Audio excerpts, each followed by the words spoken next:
సైతాను మనిషి లోపట ప్రవేశించే మార్గాలు ఏంటో తెలుసా? 3 మార్గాలు.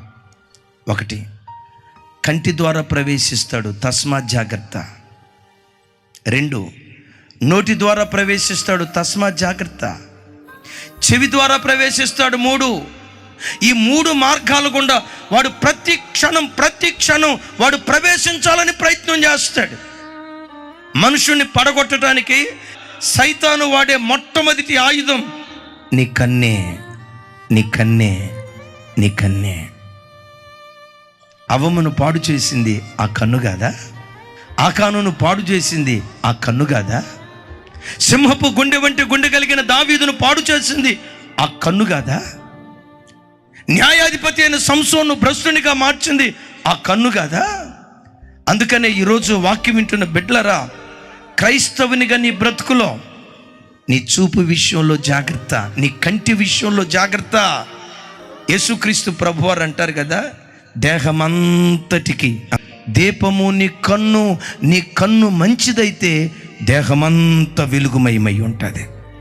ఎంతోమంది యవ్వన బిడ్డలు ఈ కడవరి దినాల్లో పవిత్రతను కోల్పోవటానికి కారణం సెల్ ఫోన్. ఏముందులే, ఈ వాట్సాప్ స్టేటస్లో నిమిషం కితకితలు కనపడుతున్నాయి, జబర్దస్త్ డైలాగులు కనపడుతున్నాయి. నిమిషమే కదా, జస్ట్ 1 మినిటే కదానని ఆ 1 మినిట్ ఆ వాట్సాప్ స్టేటస్ చూస్తాడు. ఇక ఆ బిట్టు చూసిన తర్వాత ఈ బిట్టు చూసాం కదా, దీనిలో ఇంకేముండి ఉంటుంది, ఏం జరిగి ఉంటుంది? చివరికి సాతానుగాడు పూర్తిగా మనిషిని సినిమాల్లోకి దింపుతాడు. ఎవరిలారా, మీలో ఎవరి జీవితంలోనైనా కంటి ద్వారా లైకర్త ప్రవేశించి, చెవి ద్వారా లైకర్త ప్రవేశించి, నోటి ద్వారా లైకర్త ప్రవేశించి నీ ఆత్మీయ జీవితాన్ని పాడు చేశాడేమో. యోబు చేసుకున్న తీర్మానం నువ్వెందుకు చేసుకోకూడదు? నా కన్నులతో నేను నిబంధన చేసుకున్నా, కన్యకని నేను ఎలా చూస్తా?